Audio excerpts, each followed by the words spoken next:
So yeah, a lot happened while you were sleeping. We got to catch you up on everything that you need to know as you wake up this morning.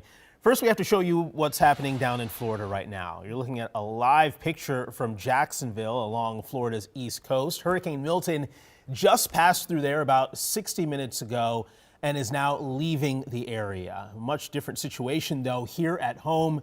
John is tracking your morning forecast right now. We do have some changes on the way, John. We got big changes here, actually at home. It's quiet and cool right now. It's going to warm 32 degrees this afternoon, so be prepared for a major warm up from where we're at right now. And then we'll talk about that double cold front that comes through, one tomorrow and then one Saturday. Saturday I actually like, it's more Saturday night where it comes in. 54 in Blaine. Cambridge, Osceola, you guys have been really chilly, not as cool this morning in the upper 40s. Temperatures starting off pretty warm. Now we're clear. This is as warm as you're going to go at this time of the year with clear conditions. Tomorrow we're going to add cloud cover and we're going to be warmer tomorrow, but it's going to be fool's gold because we're going to crash tomorrow afternoon.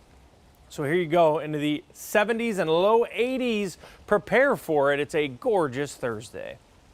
John, thank you. Let's give you a look at the roads this morning. 55 and 149 in the southeast metro this morning. There was a reported stalled vehicle, but it looks like it likely already cleared traffic moving along nicely in that area. No other crashes to report at this time.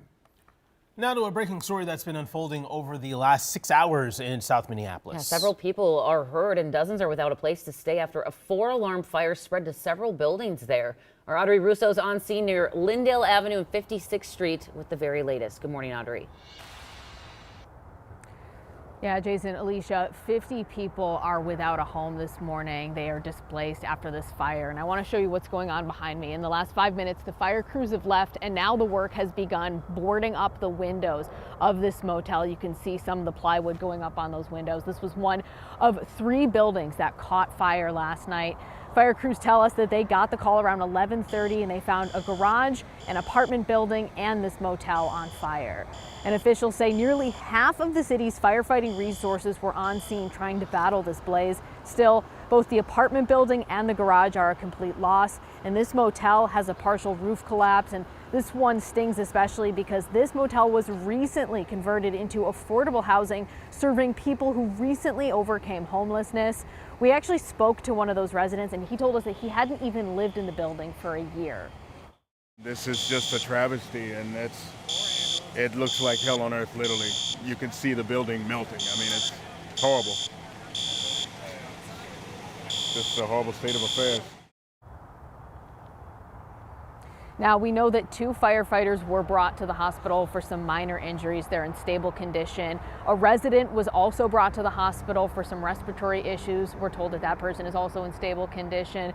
Now, fire officials say that everybody has been accounted for, and coming up in about a half hour, we'll hear from a resident who may have played a big role in making sure that that happened. But for now, Jason and Alicia, I'll send things back to you.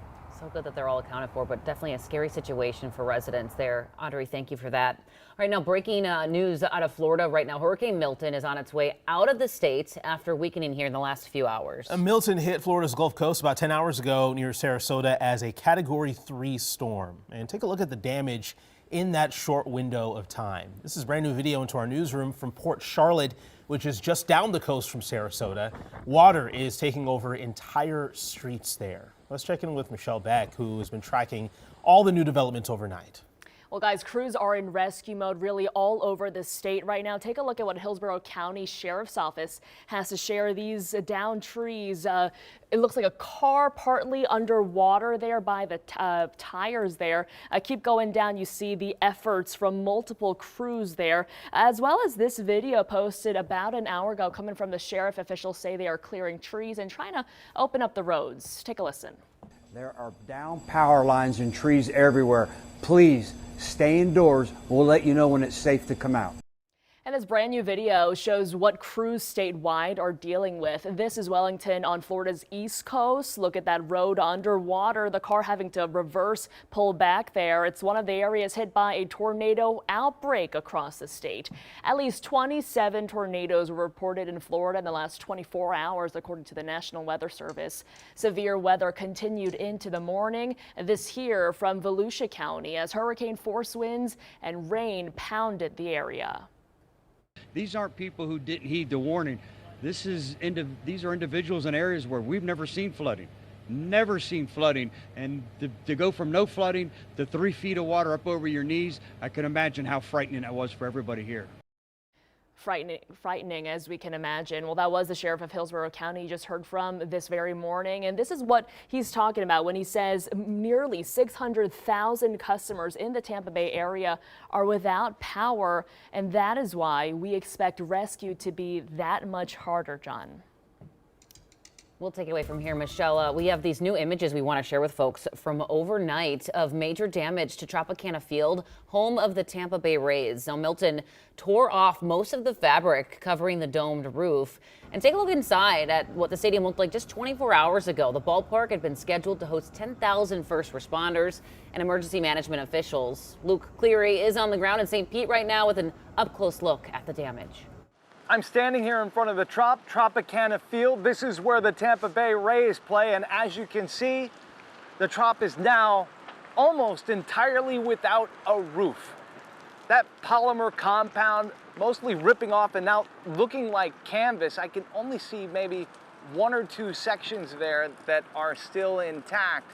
But with every wind gust, you can hear it whipping and cracking, and you can see pieces of it flying off and into the wind.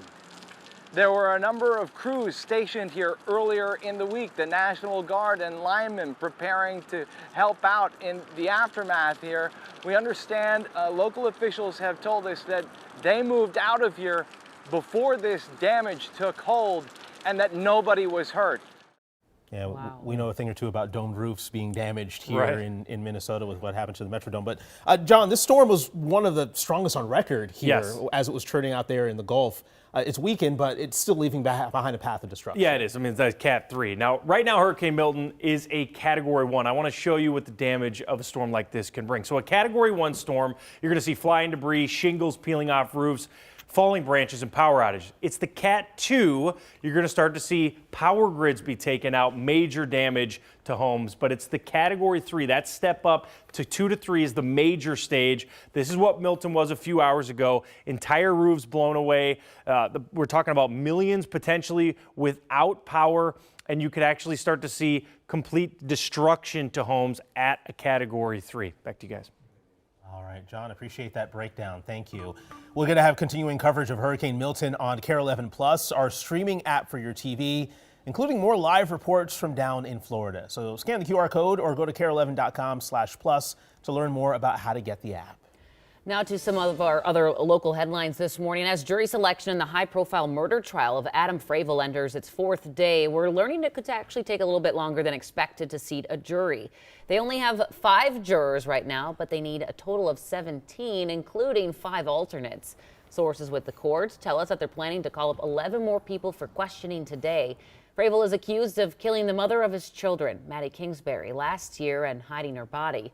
Her remains were found months later. We expect opening statements to be pushed back from next Monday to at least Wednesday. For the first time in 3 years, the Minneapolis Public Housing Authority is opening up its family housing wait list. They're expecting to add about 1,500 families to the list. The application period begins at 8 this morning and goes until Tuesday at noon. To apply, you must go to their website at mphaonline.org.